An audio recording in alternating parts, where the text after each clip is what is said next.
Bonjour, on se retrouve aujourd'hui pour une petite vidéo rétrospective sur l'année 2024. Alors, j'ai envie de commencer par une rétrospective générale. Voilà, je vous avais dit en 2024 que ça allait être donc une année 8, une année où les choses allaient beaucoup bouger, avec des moments de ralentissement, avec des moments où ça accélère très très vite, qu'il nous faudra avoir du sang-froid, qu'il nous faudra voilà, raison garder, cultiver le calme pour ne pas se laisser dépasser, etc. Donc c'est une année générale, hein. Et je vais parler pour la France, hein, même si voilà, je suis un peu l'actualité internationale, mais j'ai pas envie d'en parler parce que c'est quand même brûlant sur certains dossiers. Hein. Donc je ne me sens pas suffisant. Alors, j'ai mon opinion, mais voilà, je préfère c'est brûlant. Vraiment, j'ai pas envie. Voilà, je sens le piège à con. Je vous le dis, je le sens. Voilà. Donc, on va parler de la France. Déjà, c'est assez brûlant aussi. Et regardez ce qui se passe. On commence en janvier avec une campagne des européennes qui est vraiment, comment dire, dégoûtante, je dirais, parce qu'avec plein de mensonges, avec plein de trucs de nous faire peur, enfin, on sentait quand même une espèce puis d'arrogance aussi, on va pas se mentir, hein, de certains politiques, d'un certain bord politique, une vraie arrogance sur tout ce qui n'est pas eux, voilà, tout ce qui n'est pas dans l'arc républicain, c'est-à-dire tout ce qui n'est pas eux, voilà. Il y avait quand même, voilà. Puis il y a eu la leçon.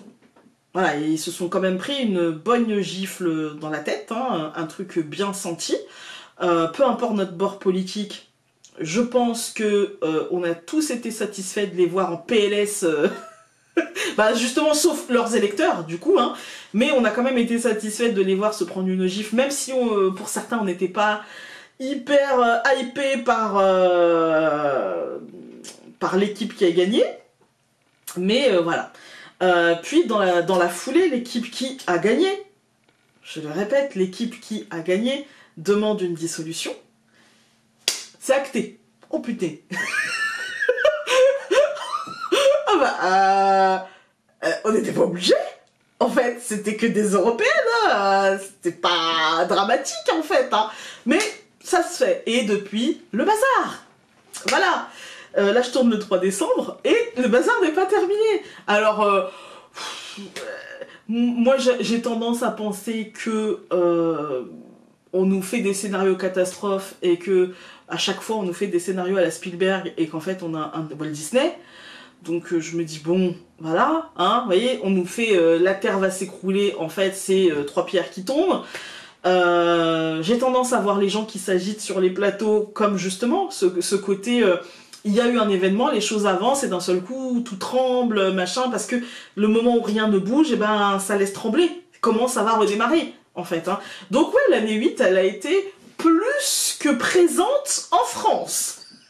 Mais je crois qu'il y a dans d'autres pays du monde aussi, hein, avec plus ou moins de conséquences dramatiques. Et donc là, on arrive à la fin, voilà, hein, avec jusqu'à la fin des fins, il y aura eu des retournements, voilà.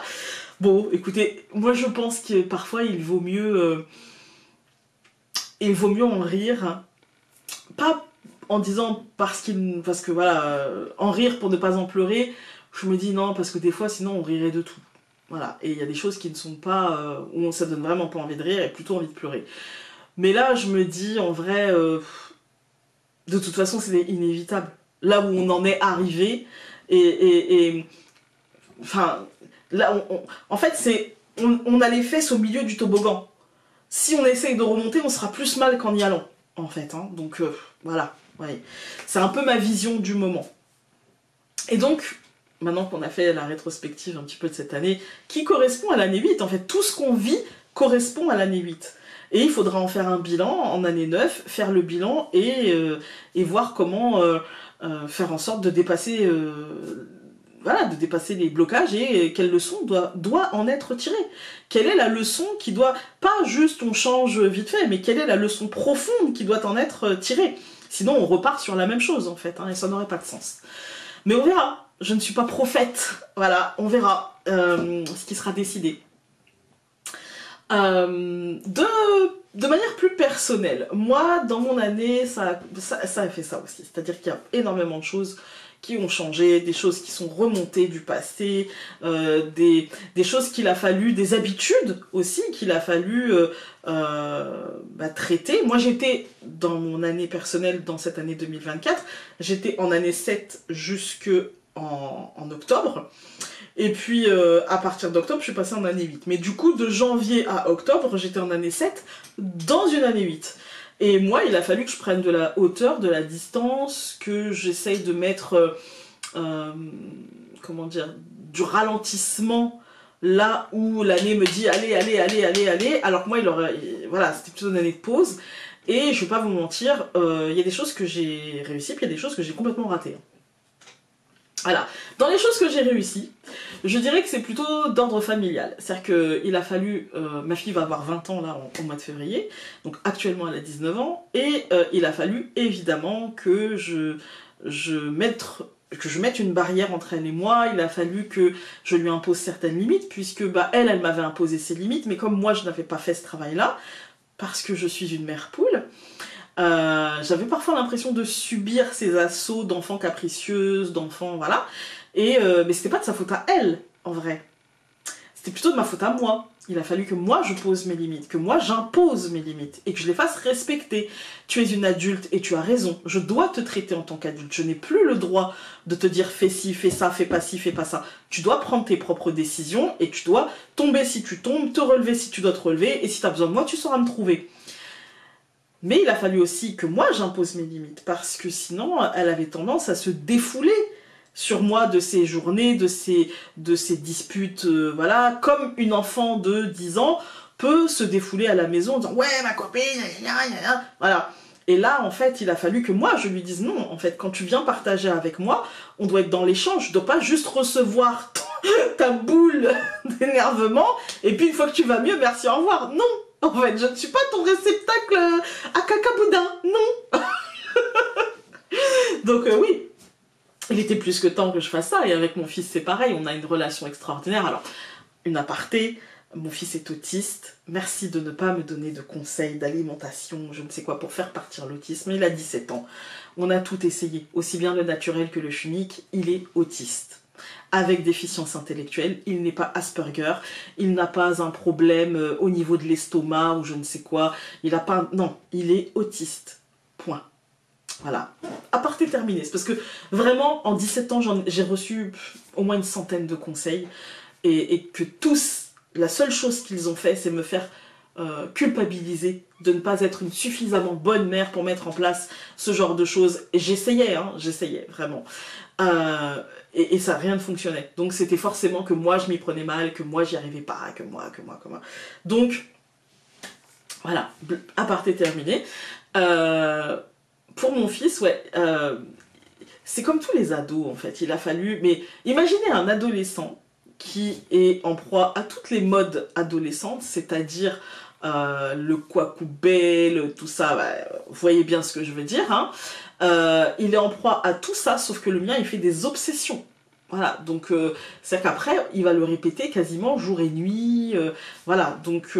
alors, quand je dis qu'il est autiste avec déficience intellectuelle, ça veut pas dire qu'il va répéter, c'est pas ça. Il comprend ce qu'on dit, il sait même un peu lire, il sait un peu écrire... mais quand je dis un peu, c'est parce qu'en fait, il le fait que quand il a envie, quoi. Il sait, parce qu'on peut pas savoir un peu, il sait, mais ça l'intéresse pas trop.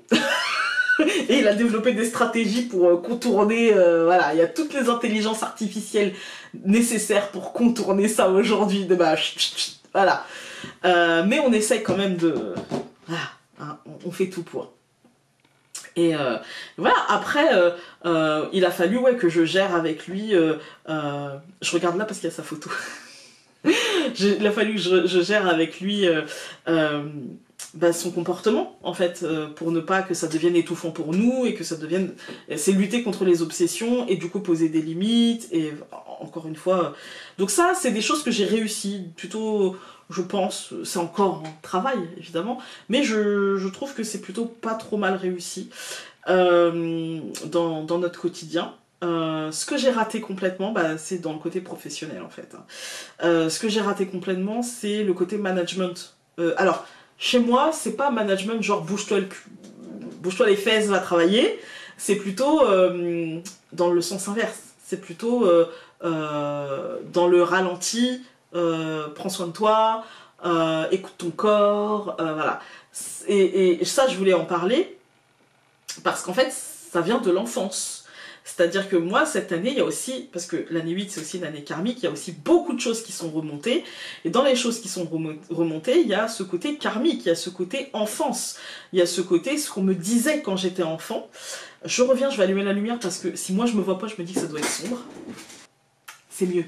Donc je vous disais, c'est aussi ce qui a remonté de ce qu'on me dit. Alors, quand je dis ce qu'on me disait dans l'enfance, je parle pas de mes parents. Mes parents me disaient pas de choses comme ça. Par contre, les enseignants pouvaient me dire, par exemple, lorsque j'avais mal à la tête. Après, j'étais une enfant qui avait très souvent mal à la tête. Mais j'ai remarqué maintenant, parce que pendant longtemps, j'ai refusé, on en avait déjà parlé dans des anciennes vidéos, mais pendant très longtemps, j'ai vraiment refusé ce côté médiumnique parce que ça ne collait pas à ce que je voulais être. Je voulais rentrer dans la norme. Je voulais être normale. Je voulais être comme les autres. En fait, hein. Mais déjà de par mon métissage, moi je suis née dans les années 80, début des années 80, le métissage n'était pas la norme en fait. Sur une photo de classe, j'étais souvent la seule métisse, voilà. Donc c'était compliqué en fait. Alors je tiens à préciser que c'était compliqué aussi bien lorsque j'étais en primaire dans une zone d'éducation prioritaire, je mets des guillemets parce que je vois pas ce qu'il y avait de prioritaire vraiment, où il y avait toutes les nationalités. C'était compliqué parce que métis, en fait, tu es entre deux cultures en fait, hein. Et pourtant j'avais la chance d'avoir de la famille paternelle en France et de la famille maternelle et dans la même ville en fait, mais c'était compliqué parce que t'as toujours les fesses entre deux chaises en fait, hein. T'as toujours, tu fêtes Noël, mais tu vas fêter aussi dans la famille de ton père la fête du Ramadan en fait, hein. Donc c'est toujours un côté. Après, ce que ça m'a apporté de positif, c'est une complète liberté de choix religieux. Voilà, puisque on m'a jamais forcé ni dans l'un ni dans l'autre en fait, hein. Et ça c'est une vraie liberté. C'est une vraie liberté. De pouvoir choisir non seulement ta croyance, de ne pas être obligé de rentrer dans un moule pour... voilà, ça, c'est ce que ça m'a permis, en fait. Même si je sais que du côté paternel, il aura attendu que je suive plutôt l'exemple paternel, mais voilà, ça m'a apporté ça, ce côté double culture qui n'est pas négligeable et que j'ai voulu transmettre aussi à mes enfants. Non, tu feras ce que tu veux, tu crois en ce que tu veux, parce que croire, avoir la foi, c'est personnel. Et ça, on l'oublie quand même aujourd'hui, je trouve. Voilà, donc ça, c'est l'aspect positif. Mais l'aspect négatif, c'est aussi les fesses entre deux chaises. C'est ne pas... En fait, quand on rentre dans une... Enfin, pour vous imaginer clairement, c'est-à-dire que quand j'allais dans le pays de mon papa, ou même dans sa famille, mes cheveux posaient problème, par exemple, parce qu'ils sont frisés, mais ils sont pas afro. Voilà. Ma peau posait problème parce que je suis métisse, oui, mais très claire de peau. Voilà. Et en France, ça pose problème pour les mêmes raisons. En fait, combien de fois on m'a dit, mais lisse-toi les cheveux, ils sont pas coiffés. Et du coup, ça m'a généré des vrais blocages, en fait. C'est vrai qu'aujourd'hui, le discours qu'on entend de oh, attends, ça va, et franchement, ils en rajoutent, machin. Non, vraiment. C'est que moi, à des entretiens d'embauche, si j'arrivais, ne serait-ce que comme ça, on me disait oui, par contre, vous avez toutes les qualifications, il n'y a pas de souci. Par contre, chez nous, on aime les gens coiffés. Ça voulait dire quoi? Ça veut dire que là, tel que je suis, c'est pas coiffé. Et je vous dis ça, c'était pas genre dans les années 90, hein. C'était plutôt dans les années début 2000, en fait, hein. C'est bien gentil, mais tu te coifferas, quoi. Tu t'attacheras les cheveux ou tu te les lisseras. Voilà. Et du coup, on fait avant parce qu'on se prend une ou deux réflexions, puis à la fin on apprend en fait, hein, à faire, voilà, dès qu'on se présente on est comme ça, voilà.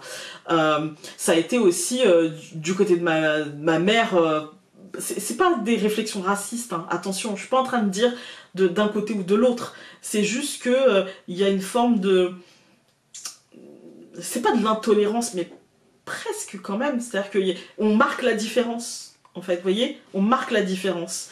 Et marquer la différence, dans des moments où ça n'a pas lieu d'être, c'est problématique quand on dit ah, t'es presque blanche, hein? Ah, presque, hein? Ah, t'es pas loin, hein? Vous voyez, il y a un truc, et ça change quoi?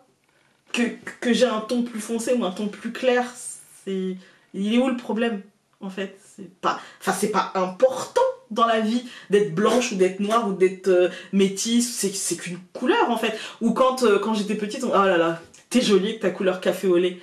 Mais alors je sais que c'est pas méchant, mais je suis pas café au lait, je suis métisse. Je suis pas café au lait. Ma mère n'est pas blanche comme du lait, mon père n'est pas noir comme du café. Vous voyez, et ça ramène à ça, en fait. Ou les réflexions, combien de fois on m'a dit, ah là là, ta crinière de tigresse. Non. C'est pas une crinière, c'est des cheveux. Et une tigresse n'a pas de crinière, au passage. Voilà, c'est des petites choses, hein. Mais je sais que c'est pas des choses méchantes, mais c'est des choses qui, au fur et à mesure, pèsent, je dirais. Ça, on se rend pas compte sur le moment parce que c'est une fois. Moi, une fois, et je parle de ça, on avait été en Afrique, au Mali, en l'occurrence, avec ma maman. Et ma maman est blonde. Les cheveux raides et blonds. Enfin, elle était. Elle est blanche. Mais elle était blonde. Et dans la rue, des hommes pouvaient s'arrêter pour toucher ses cheveux. À quel moment c'est possible, en fait? Tu viens, tu touches une autre personne. Et moi, combien de fois dans le bus, il y a des personnes âgées qui touchaient mes cheveux? À quel moment c'est possible? Je suis pas un mouton que tu vas aller vendre à la foire, quoi. À un moment donné, on est des gens. Si moi, demain, je me mets dans le bus, je me mettais à toucher la perruque de mémé, franchement. Je dis ça, ça m'énerve, mais voilà. Vous voyez, c'est quand même... Il y a quand même un problème, en fait. Mais je parle même pas que parce que je suis métisse, hein. Je parle, il y a un problème comment dire, de respect à l'autre dans cette société. C'est comme si, en fait, on n'avait plus besoin. Voilà. Et je sais pas c'est à cause de quoi, parce que voilà, il y a des choses, je digresse, hein, mais il y a des choses, par exemple, à quel moment on éduque nos enfants à ne pas laisser la place aux personnes âgées dans le bus. Voilà, à quel moment? Enfin, je veux dire, on est jeune, tout va bien, on n'a pas de problème à marcher, c'est peut-être pas le cas des personnes âgées. Voilà, et à quel moment on se permet de toucher, à quel moment on se permet même de dire des choses. Voilà, on arrive à la caisse, à quel moment on se permet de... On est à la caisse. C'est-à-dire qu'on a fait le tour du magasin 10 fois, à quel moment on se permet de dire à nos enfants « Eh, va chercher ça, bah prends ton temps, marche, c'est bon !» Il y a des gens qui attendent, il y a la queue en fait, t'avais le temps. Voilà, au minimum on peut dire « Vas-y, dépêche-toi, s'il te plaît, va chercher ça, j'ai oublié mes cours. » On dit pas « Non, prends ton temps, on a le temps, hein, les gens vont attendre, hein, ça va, vous avez le temps. » Bah non, en fait. C'est un respect. C'est qu'on ait le temps ou qu'on n'ait pas le temps, voilà. Ça, c'est un truc, voilà. Et je digresse, voilà. J'ai perdu le fil et c'est pas grave, hein. Mais pour en revenir quand même à ce bilan, moi, je pense que cette année, ça m'a fait remonter des choses de l'enfance, des choses liées, comme je vous disais, à ce qu'on me disait. Voilà, et moi ce que j'entendais c'était tu t'écoutes trop, c'était tu travailles pas assez, parce que bon j'étais pas la première de la classe, hein, ça c'est clair, c'est lacunaire, si tu faisais plus d'efforts, si tu travaillais davantage, voilà. Et du coup bah aujourd'hui en tant qu'adulte je m'aperçois que dans ma vie d'adulte en fait ça m'a suivi. Et même déjà avant, c'est-à-dire que dès le lycée j'avais tendance à, on me demandait une rédaction sur un sujet et on me disait de faire une page, on faisait une et demie en fait, hein. Parce que ça m'a construite en fait, et du coup j'ai toujours l'impression que ce que je donne n'est pas suffisant, que ce que je rends comme travail n'est pas suffisant, et du coup je vais avoir tendance à en faire plus, et je dois faire un effort pour rationaliser et pour me dire non, ça suffit, non, ça les vaut bien, non, là, voilà.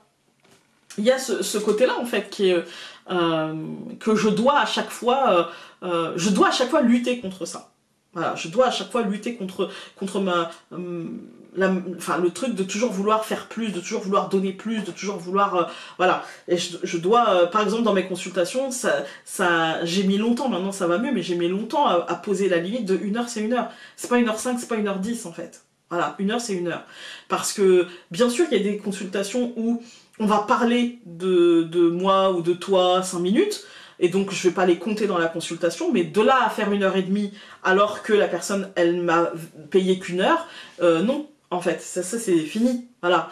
Il y a des choses sur lesquelles j'ai travaillé, mais j'ai encore énormément de travail et j'ai pas réussi cette année à régler certaines choses. Si, enfin, j'ai été malade très régulièrement dans l'année, mais aussi parce que je vais au bout. Là, mon otite, on va prendre juste le cas de mon otite. Mon otite, je vais vous raconter. Vous allez rigoler, mais avant ça, et j'espère que vous allez rigoler, parce que maintenant, moi, je rigole. Avant ça, en fait, eh ben, c'était compliqué, en fait, parce que en fait, je m'étais chargée, et en fait, elle est arrivée comme pour me dire, bah en fait, non, stop. Là, tu peux plus, là. Là, physiquement, tu peux plus. Voilà. Tu peux plus entendre. Le symbole, la symbolique, elle est forte. C'est que mon métier, c'est d'écouter au téléphone, de faire des consultations, d'être entendu, mais d'entendre aussi. Et là, on me dit, non, t'entendras plus. Parce que là, mon otite, en fait, c'était gonflé, j'étais complètement sourde, c'était très douloureux. Bon, je vais vous raconter. J'ai une otite. C'est rien une otite. Voilà. Mon fils rentre avec la crève, il me file la crève, ça dégénère, sinus bouché, claque, otite, voilà, gonflé, machin, pas de fièvre. Je vais chez le médecin. Elle me dit, avez-vous des allergies? Oui, je suis allergique au pollen, je suis allergique à l'eau de javel. Alors l'eau de javel, ça me brûle quand je la respire, ça me fait vraiment mal. Et surtout quand ça tombe sur ma peau, bah, je pèle. Voilà. Et je suis intolérante au lactose. Mais pour moi, une intolérance n'est pas une allergie. Je sais que ceux qui sont intolérants au lactose me voient arriver à 10 000 km. Donc je lui dis pas. Pour moi, c'est pas... voilà. Et c'est vrai que j'en avais jamais parlé au médecin. Parce que pour moi, bah, je suis intolérante au lactose. Je veux pas juste boire de lait. Et puis c'est tout. Et je mange un yaourt, je sais quelles en seront les conséquences. Je les accepte ou non. Voilà. Et voilà, c'est pas grave. Sauf que là, du coup, elle me prescrit de l'amoxicilline. Le composant essentiel de l'amoxicilline, c'est une sorte de concentré de protéines de lait. Et moi, en plus, pour ne rien gâcher, je suis sous antihistaminique pour mes problèmes d'allergie. Du coup, j'y suis toute l'année. Et le souci, c'est que je prends mes antihistaminiques le soir, parce que ça me fait somnoler. Et du coup, je me dis, bah, quitte à ce que, voilà, autant, voilà. Et autant que ça soit pas dans la journée, quoi. Et donc, je prends mon antihistaminique, je prends l'amoxicilline, malade toute la nuit, mais pas genre malade, voilà, mais malade et somnolente. Avec le risque, littéralement, de m'étouffer dans ma gerbe, vous voyez. C'est pas glamour, mais... Du coup, et je vous dis ça, c'est arrivé, donc moi j'y suis allée le samedi matin. Dimanche, médecin fermé. Du coup, lundi, j'avais arrêté entre temps le traitement. Hein. Je l'avais pris le samedi après-midi et le samedi soir. Le dimanche, je l'ai pas repris. Forcément, vu la nuit que j'ai passée, je me suis dit, ah non. Et le lundi, je l'appelle, elle est en panique. Mais vous m'aviez pas dit, mais ça va pas. Et puis en plus, les antihistaminiques, en fait, c'était une autre remplaçante qui me les avait donnés. Et c'était pas marqué dans le dossier. Donc elle m'a dit, non, là, vous prenez vos antihistaminiques, vous arrêtez l'amoxicilline. Et comme elle m'avait filé de la cortisone, elle m'a dit, bah vous en prendrez normalement 2 jours de plus, il devrait y en avoir dans la boîte. Je dis, ok. Et moi, la cortisone, bah, ça me fait gonfler. Du coup, bah, là, j'étais un peu gonflée de l'otite, mais du coup, j'arrivais pas à me rendre compte parce que j'étais complètement bouffie, en fait. Donc, j'arrivais pas à me rendre compte si ça avait dégonflé ou pas. Ah, j'adore. Ça a été une période glamour, mais glamour. Je me sentais belle. Bref, c'était pas ça le plus problématique quand même. C'était quand même que j'entendais rien, que ça me faisait mal, que c'était très douloureux. Mais ça m'a aussi obligée à ralentir, ça m'a aussi obligée à prendre le temps de ralentir, à prendre le temps de m'écouter. Et ça, c'est pas plus mal parce que je le fais jamais. Donc quelque part, cette année 8, même dans ce retournement de situation compliqué, eh bien, elle m'a permis de ralentir et de comprendre qu'il fallait que je ralentisse. Et donc là, à la fin d'année, depuis que j'ai compris ça, je vais même vous dire un truc. Hein. Début décembre, je m'étais dit, enfin début décembre, non, fin novembre, parce qu'on est le 3. Fin novembre, je me suis dit, oh mais ça va mieux, je pense que je vais reprendre comme avant, les consultes, machin, je vais reprendre au taquet, quoi. Dans les 10 minutes, mon oreille, elle s'est rebouchée. Pas douloureux, hein, mais j'ai senti que ça... Et hop, ça fait comme... et je me suis dit, bon, bah non, alors c'est que c'est un signe. Dans l'heure, mon oreille, elle s'est débouchée. Voilà. Donc je me suis dit, ouais, non, mais message reçu, 5 sur 5. Et en plus de ça, j'ai mon zona qui revient, qui repart, qui revient, qui repart. Donc ça veut dire qu'il y a une infection quelque part. On est en train d'essayer de voir ce qui se passe. Mais sans les antibiotiques. Et moi, j'hésite à prendre des antibiotiques à large spectre. Donc voilà, pour l'instant, je traite. Voilà. Et du coup, quand il est là, je peux être plus fatiguée, plus énervée aussi. Ça va avec. Et mais voilà, pour l'instant, je m'observe un peu tous les jours. Je demande aussi à mon mari de regarder dans mon dos parce que souvent le zona c'est là qui se cache chez moi. Et du coup, quand il est là, tout de suite on traite. Voilà, tout de suite. Donc voilà pour ma rétrospective où une année qui m'a demandé de ralentir, dans une année où tout me demandait de pousser et où j'ai eu beaucoup de demandes aussi. Founé, quand est-ce que tu ressors ce jeu? Founé, quand est-ce que tu fais ci? Founé, machin. Et là, j'ai appris à poser mes limites et à dire, bah, quand ce sera. Voilà, ça sera quand ce sera. C'est pas grave. Et donc, c'est pas plus mal. Voilà, voilà. Qu'est-ce que je peux vous dire d'autre? Non, je pense que ma rétrospective a été pas mal. Dites-moi comment pour vous ça s'est passé. Dites-le en commentaire. C'est toujours bien de partager. Mais ouais, ça a été ça, cette année, en fait. Ça a été plein de choses positives, des apprentissages de fou, la boutique de cartes qui fonctionne du feu de Dieu. Franchement, merci beaucoup. Les consultations avec des moments en dents de scie, comme ça, avec très très chargé, puis pas grand-chose, puis très très chargé, puis pas grand-chose. Voilà, mais bon, on apprend à s'adapter aussi, c'est ça aussi l'entrepreneuriat, hein, on s'adapte. Mais plutôt dans l'ensemble une année positive, mais ouais, elle a été exigeante parce qu'il a fallu que j'apprenne à gérer bah, mon corps, mes limites, voilà, ça a été... En tout cas, chez moi, ça s'est traduit comme ça. Dites-moi chez vous comment ça s'est traduit. Vous avez la vidéo de 2025 qui est déjà dispo. Et puis, on se retrouve bientôt pour d'autres face cam, peut-être. Voilà. En attendant, je vais me replonger dans les tirages annuels parce qu'il m'en reste 2 avant de terminer.